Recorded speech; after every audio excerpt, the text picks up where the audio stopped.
Excited to see so many influencers on social media talking about why muscle is so critical. Unfortunately, a lot of the people saying that and bringing this message look osteoporotic or osteopenic to me. So I think at the end of the day, this isn't just a judgment call. This is actually my clinical assessment. I was in the realm of regenerative medicine for the bulk of my medical career when I had the big busy clinic. That's what I did. I only recently closed that down so as to focus more. I couldn't do the whole online thing and do the whole clinical thing. And actually money is easier over here. Life is easier. Life is better outside of a clinic. So that's where we're at on that one. But I could look at somebody and tell you what her bone mass was going to look like under x-ray. And I was right most of the time. Show me a DEXA scan and I'll tell you how they're doing. The thing is we've got this obsession with being skinny. And I know because I grew up in that whole world, right? I grew up in the world of skinny.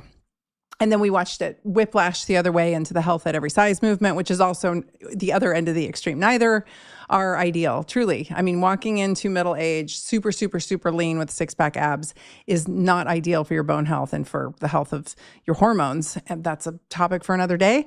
And walking into middle age with excessive adipose on your body it's just a matter of when that's going to turn into extreme metabolic dysfunction. So all that said, we need muscle mass for so much more than aesthetics. It has so little to do with aesthetics, actually. It has everything to do with the fact that we need it to drive good metabolic health and to have insulin sensitivity at the cellular level. Without those things, we can't have good hormonal health. We can't have good immune health. We can't have good bone health. We can't have good brain health. We can't have good any of that. So we have to be honing our muscle mass and we have to be working on it diligently and consistently. This is where the whole eat more protein comes in. I know it feels like a full-time job. I am totally guilty of under-eating protein myself. It is a constant battle, but it becomes even more important as we get older. It's not just about the protein though. However, I will say if you eat an excessive amount of protein as a middle-aged woman, you're probably still just hitting the mark and not eating an excessive amount. It just feels that way. But with that nice, big, optimal load of protein every day, you're getting better body composition. So you're getting your vanity needs met. You're getting better metabolic health, which is going to lead to you looking better.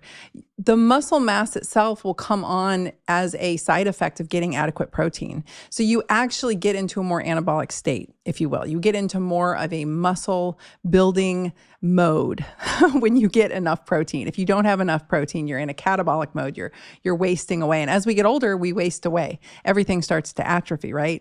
A lot of that has to do with our nutritional status. So protein is the full-time job. I get it. But strength training is the second part-time job that has to happen. And we can't just pound protein and hope for the best. And we can't just strength train. This is what I do. I get in the cycle of strength training and under eating.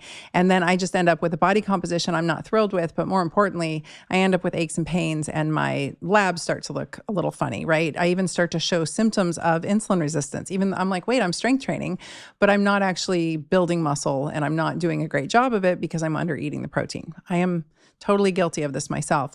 I want to share with you just some high points because I know I beat this drum all the time, but let's talk about it, right? Let's talk about how important this is and how critical it is that you take me seriously on this. Your goal as you age, if it were me, if I were to tell you what I do, in my head, anything and everything, all roads lead to me getting my ass in the gym and getting adequate protein to fuel the muscle that I'm working so hard on in the gym. When I do that, everything gets better. My sex hormone binding globulin goes down so that the hormones I am making are better utilized. My insulin resistance picture improves. So I'm just, if a regular doctor looked at my labs, they'd say, you're great.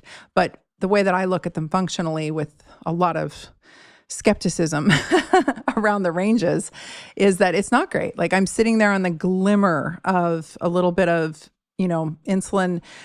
It's just, I wouldn't say resistance. It's just not being utilized as well as it could, right? And then you get into this domino effect because once that starts happening, you lose the ability to have the GLUT4 transporter translocate to the cellular receptor to take in glucose. So it starts to potentiate this feed forward problem, and you end up in a mess. And what's the way out of this mess? And I'm in a tiny little bit of a mess, and most women my age are in a huge bit of this mess. And what's the way out? The way out is, the only way out is through, as I always say, the way out is through muscle mass. When you have adequate muscle mass and you're training that muscle mass, it's not just about having it. You have to be utilizing it, meaning you have to be squeezing it. Because when you squeeze your muscles and you use them, well-trained skeletal muscle actually gets more of those GLUT4 receptors, if you will, out there to the surface. They are translocated, and they end up from the middle of the cell out to the periphery of the cell. Insulin's one way that mechanism happens, but squeezing the muscle is actually another way. So we have to be squeezing our muscles. We got to be strength training, guys. And we have to be eating enough protein so that when we strength train, we're not shooting ourselves in the foot and kind of going in a, slow downward spiral, if you will.